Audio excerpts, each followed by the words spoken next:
नमस्कार दोस्तों। 1965 में आई फिल्म गाइड सिर्फ एक फिल्म नहीं बल्कि भारतीय सिनेमा की आत्मा को छू लेने वाला अनुभव है। देवानंद और वहीदा रहमान की अदाकारी, विजय आनंद का निर्देशन और एस.डी. बर्मन का संगीत, इन सब ने मिलकर इसे अमर बना दिया।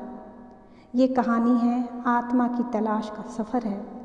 फिल्म की कहानी द गाइड पर आधारित है। राजू देवानंद एक टूर गाइड हैं जो रोज़ी वहीदा रहमान से मिलते हैं, एक ऐसी महिला जो अपने पति के बंधनों में जकड़ी हुई है।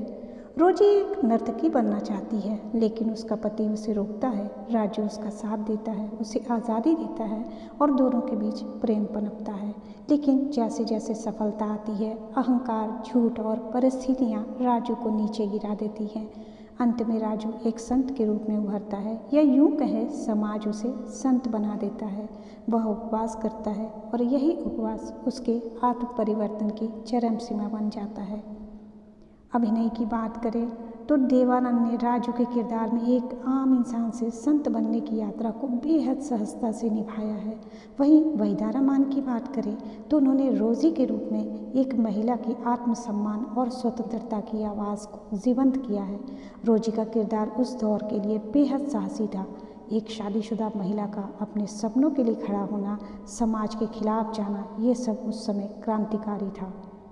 इस फिल्म का संगीत जो आत्मा में उतर जाती है। एस.डी. बर्मन का संगीत आज भी दिल में बसता है। आज फिर जीने की तमन्ना है, तेरे मेरे सपने अब एक ही रंग है, पिया तो से नैना लागेगी। इन गीतों ने फिल्म की भावनाओं को और भी ज़्यादा गहराई दी है। अब जानते हैं इस फिल्म की विषय और संदेश क्या थे। जो समय से आगे की सोच थी, ये फिल्म 1965 में आई थी और वही चीज़ आज हमें अपने समाज में देखने को मिल रही है। आप समझ सकते हैं कि इस फिल्म के जो निर्देशक थे, जो चेतन आनंद साहब थे, उन्होंने तब सोच लिया था आगे क्या होने वाला है, और ये बहुत ही चैलेंजिंग था उस वक्त के लिए। तो आगे जानते हैं इसमें कौन कौन से सवाल थे जो गहराई से उठाई जाती है।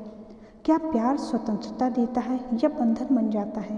क्या समाज हमें वह बनने देता है जो हम हैं? क्या एक गलती इंसान को पूरी तरह परिभाषित कर देती है?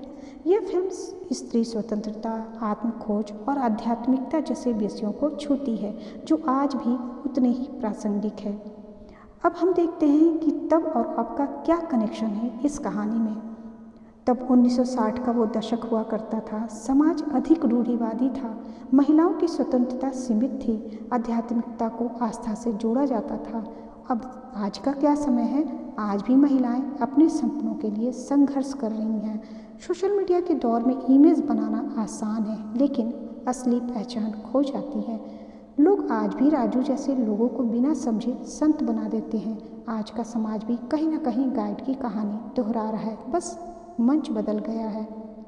अब इसकी हम बात ये करें कि आज भी ये क्यों प्रासंगिक है, गाइड फिल्म आज भी क्यों प्रासंगिक है, तो इसके बारे में हम यही कह सकते हैं कि गाइड एक ऐसी फिल्म है जो आपको सोचने पर मजबूर करती है। यह सिर्फ मनोरंजन नहीं बल्कि आत्मा का आईना है। यह फिल्म दिखाती है कि इंसान गिरकर भी उठ सकता है। यह बताती है कि सच्ची मुक्ति बाहर नहीं अंदर होती है, और यह भी कि समाज अक्सर सच्चाई से ज़्यादा छवि को महत्व देता है। और एक अंतिम विचार इस फिल्म के लिए मेरे अपने हैं। गाइड फिल्म हमें ये सिखाती है कि ज़िंदगी एक यात्रा है जहाँ हम कभी गाइड होते हैं तो कभी खुद रास्ता खोजते हैं। आज के दौर में जब हर कोई किसी न किसी इमेज के पीछे भाग रहा है, गाइड हमें याद दिलाती है सच्ची पहचान वही है जो अंदर से निकले, ना कि दुनिया के लिए बनाई जाए। इसके साथ ही मैं एक बात और भी कहना चाहती हूँ यहाँ पर कि सच्चा गुरु वह होता है जो पहले उसने कितनी भी गलतियाँ की हों, जैसे राजू ने जो भी गलतियाँ की हों, लेकिन उसने देखा समाज उसे क्या समझ रहा है, समाज उसे संत के रूप में देख रहा है। वो चाहता तो प्रेमिका और माँ दोनों के मिल जाने पर वो अपने गांव चला जाता और अपनी अच्छी सी गृहस्थी बसाता, लेकिन नहीं, उसने समाज के लोगों की भावना को देखा, उनके सच्चे मन को देखा और उसने वहीं रहने का निर्णय लिया। और इसी हालात में उसकी जान भी चली जाती है, लेकिन बारिश तो आती है। तो कहते हैं ना कि सच्ची सोच और लगन के साथ आगे बढ़ते हैं तो हमें सफलता ज़रूर मिलती है और ये सृष्टि, ये ब्रह्मांड उन चीज़ों को पूरा ज़रूर करता है। चलिए एक छोटी सी कविता इस फिल्म पर। कभी वो राह दिखाता है, कभी खुद भटक जाता है, ये इंसान भी अजीब है, हर मोड़ पर बदल जाता है। राजू सा कोई चलता है, सपनों को सहलाता है, फिर लालच की धूप में जलकर अपने ही साये से डर जाता है। रोजी सी एक चाहत होती, पंख फैलाने की आदत होती, पर समाज की जंजीरों में हर ख्वाहिश कहीं थम सी जाती। फिर वक्त का एक थपेड़ा आता, आईना सब कुछ दिखलाता, जो गिरा हुआ था खुद की नज़रों में वही संत बनकर उभर आता। पर सवाल यही रह जाता है, क्या सच में वो बदल गया था या लोगों की आंखों ने ही उसे भगवान बना दिया था।